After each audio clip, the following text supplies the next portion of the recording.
दूसरे अध्याय में सांख्य योग का वर्णन है।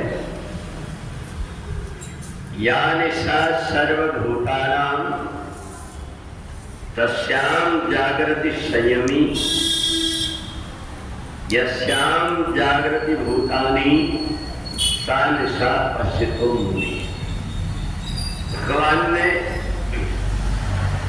सांख्य योग में हमें संसार में कैसे रहना चाहिए बताया।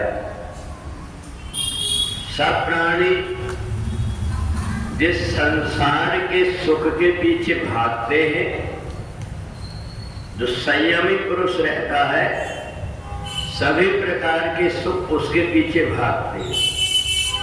दोनों में अंतर ये है कि जिसका परमात्मा की तरफ उद्देश्य नहीं होता उसको धन के पीछे भागना पड़ता है, और जो परमात्मा की तरफ चलने लगता धन उसके पीछे भागता है। सूरज की तरफ अगर हम मुंह करके चलने लगे तो छाया अपने आप पीछे आ जाती है, और यदि हमारी पीठ सूरज की तरफ हो तो कितना भी हम कोशिश करें पर छाया आगे आगे बढ़ते जाती है, हाथ नहीं आता। व्यक्ति सोचता है मेरे पास में ही है, इदमत मया लब्धम, बस मैं पहुंच ही गया, अब तो मेरा जीवन सुखी हो जाएगा, सब कुछ मेरे को मिल जाएगा। और वो भागते रहता है, पर उसको ये पता नहीं रहता कि ये छाया परमात्मा के अधीन।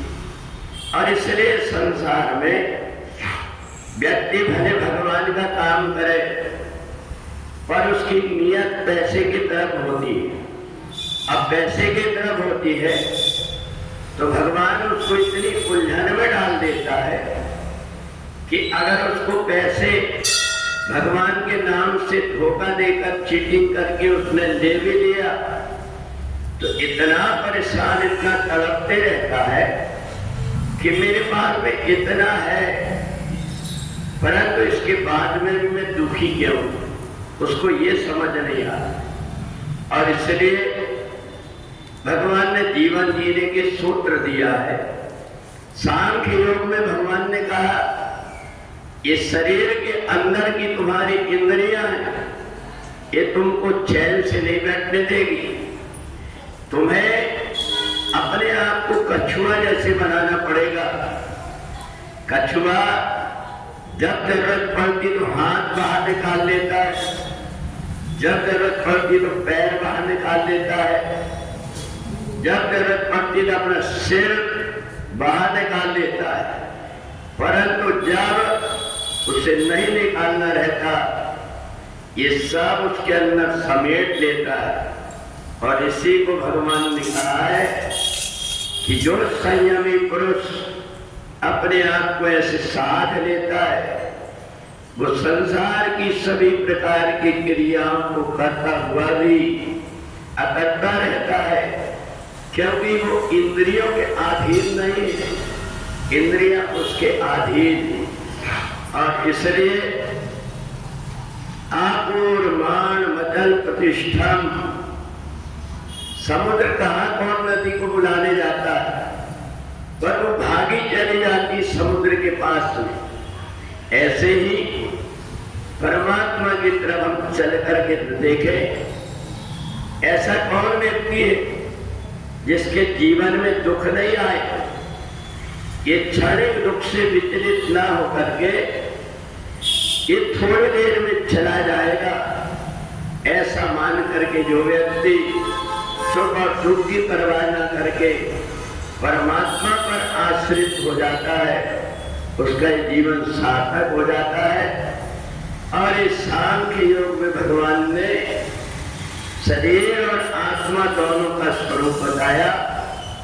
शरीर को तुम कितना भी संभालो ये धीरे धीरे मिटेगा, कमजोर होगा, परंतु इसमें रहने वाली आत्मा को जितना तुम संभाल लोगे उतना तुम्हारा जीवन भविष्य सुधर जाएगा।